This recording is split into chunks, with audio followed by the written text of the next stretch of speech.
Sound immediately rearranges the molecular structure of the listener. When people hear that, they say, "Here comes Cosmic Carlos." It's okay. There's something about music that makes your hair stand up. Behold, it rearranges your molecular structure. Last summer, after decades off the music charts, his album, Supernatural, became one of the best sellers of the year. The album's first single, Smooth, was co-written by 27-year-old Rob Thomas from the group Matchbox 20. He wasn't even born when Santana first hit it big. Give me your heart and make it real, or else forget about it.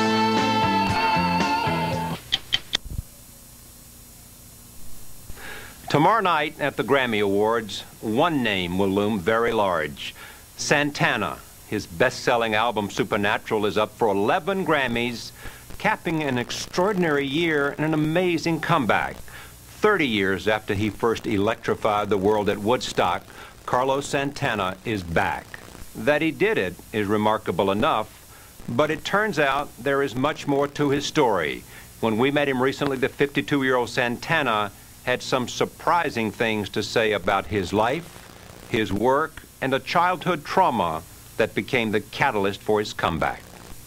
Give it up, Carlos Santana! His sound is unique. A fusion of music from Africa, from the American South, and from his own native Mexico.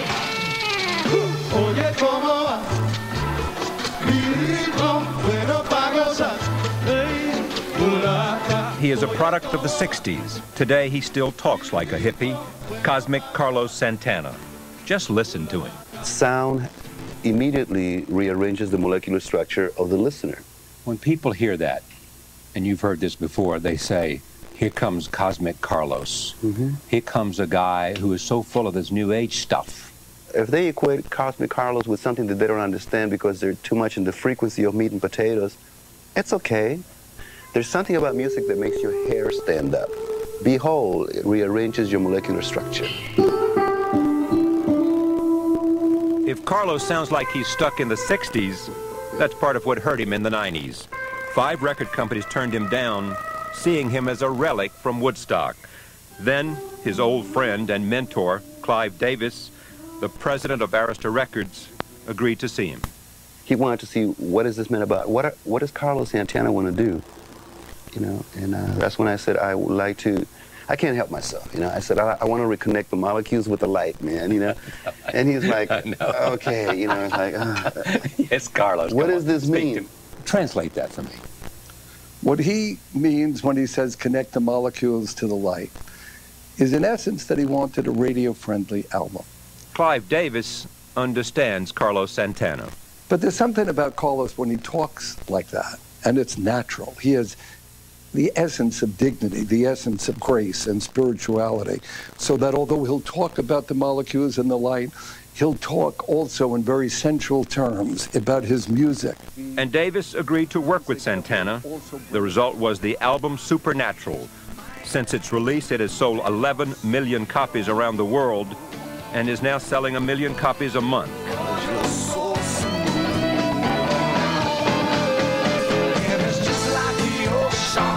The album's first single, Smooth, was co-written by 27-year-old Rob Thomas from the group Matchbox 20. He wasn't even born when Santana first hit it big. Give me your heart and make it real, or else forget about it. He sat me down and he told me that he had done his meditations and that he had spoken with his wife and that he had spoken with the angels, and they had come to him and they had told him that this is what he needs to do, and that if he puts his trust in everyone else's good graces, then he'll be okay. And I believed it. As soon as he said it, I was just like, yeah, okay. Yeah, I want to get tapped into what he's doing. That's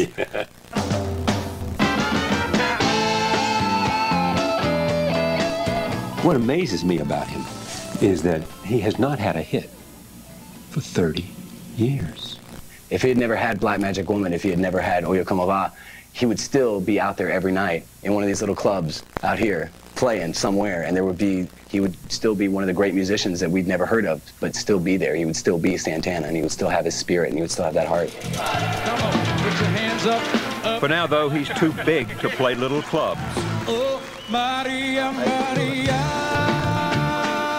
On a promotional tour of Europe last month, television shows in each country couldn't get enough of him.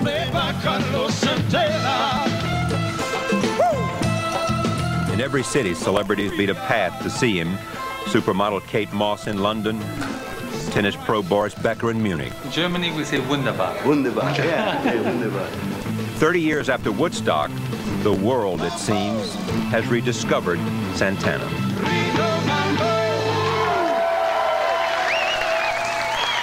You look at this. Supernatural, #1, United States of America.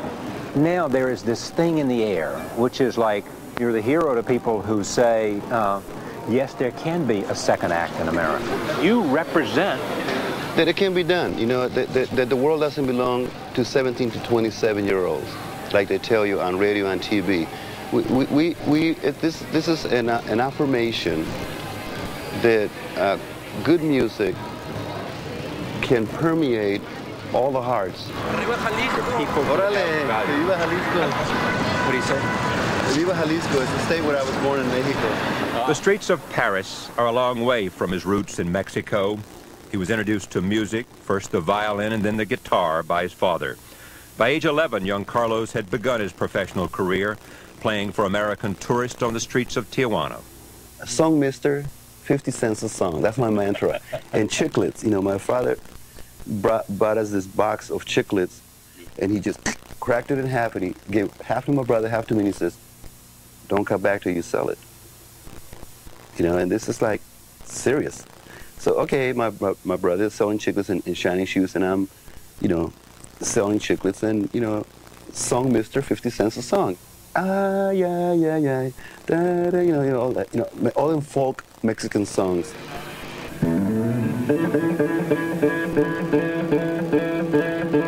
By 13, his musical education took him to the strip joints of Tijuana. He was already playing the music of American blues legends like B.B. King, John Lee Hooker, and Muddy Waters. I would work from 4 o'clock in the afternoon till 6 o'clock in the morning. We play for an hour, the Hookers strip for an hour. I thought it was great. You know, this is who wants to go back to junior high school and deal with junior high school kiddie stuff? I mean, this is the real education. You already knew Muddy Waters and you're 13, 14 years old. Yeah, Jimmy Reed, John Lee Hooker, Lightning Hopkins. How did you know those guys? Because that's what they play at the border town. Ah. The real God bucket, they call it God bucket, cut and shoot music. If they don't like you, they cut and shoot you. By 18, he had joined his family in San Francisco and become an American citizen. It was 1965, and San Francisco was ground zero for a musical and cultural revolution, which included drugs. And when he appeared at Woodstock, his first big performance, he was also on LSD, barely in control of his senses. So I took some LSD. And my guitar is like a snake. You know, instead of being solid, it's like a snake, electric snake. It won't stand still, you know, it's just... So that's why you see my face, you know, like making all this ugly face is just stand still, you know. And intuitively, I just said, God, please help me. I'll never do this again. I'll never do this again. That was my mantra. It was a very, very frightening experience. I don't recommend it to anybody. He didn't live up to his promise to give up drugs until a few years later, but the Woodstock appearance ignited his career. His first 3 albums sold millions.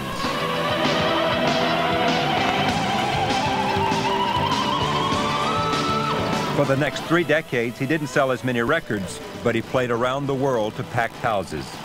His steady success paid for this house in Northern California, where he lives with his wife, Deborah, and their 3 children. Here, he has a virtual museum of his musical history. What is this house, and what do you call this? We call this the church, but It is not a shrine to his deep spiritual faith, but instead to his many passions. How many guitars do we have in here? I don't know. Well, I can see couple. about, you know, 50, what do you think? Here, he has saved thousands of hours of music and video. After the wife and family have gone to bed, this is where you are? Yeah, this is where we go, and this Wow. This is what I was telling you about Miles. This is just all Miles unreleased. The audio and video collection documents almost every show he's ever done. Oh, it's a T-shirt factory. The attic is full of one-of-a-kind T-shirts. I'm going to give you one of these, man. Of course, Miles. You know. Oh, man. Carlos built this place in 1983, about the time he began smoking marijuana after 10 years of abstinence. In 1991, he was arrested at an airport for misdemeanor possession, and his wife, Deborah, insisted he give it up for good. 4 years later, she forced him to face another problem, his anger. He needed to make some changes in his life on a grand scale in order to be with me and in order to be the father that our children needed. And she said to me, around 94, 95, 96, it concerns me that you're always angry and angrier. Those are the only modes that you have, and it really scares me around the children. And I feel that you need therapy. Carlos reluctantly agreed to get help, but the woman who was his therapist didn't make much progress during their first 6 sessions. On the 7th time, she interrupted me in the middle of a session, and she said, "Excuse me, Carlos, I just have one question to you."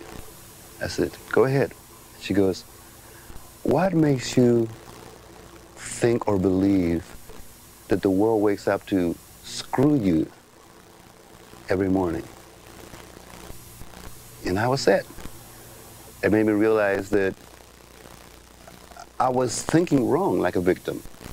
You know, the issues of being child molested, you know. What do you mean? We're surfacing. Well, you know, when you're a child, you know, some people are very blessed and some people are blessed, but, you know, they also go through this experience of child molestation.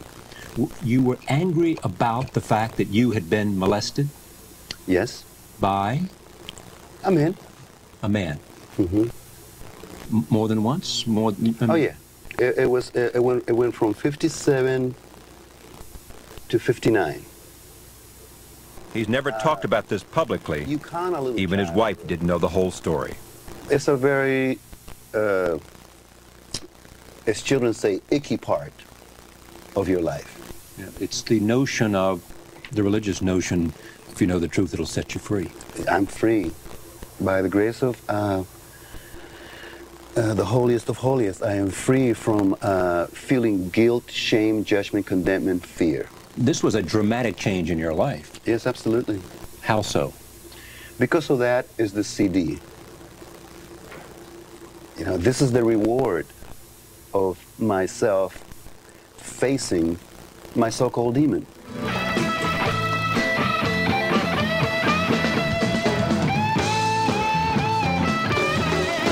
Facing the demon has been his salvation. The work that followed has reclaimed him for another generation.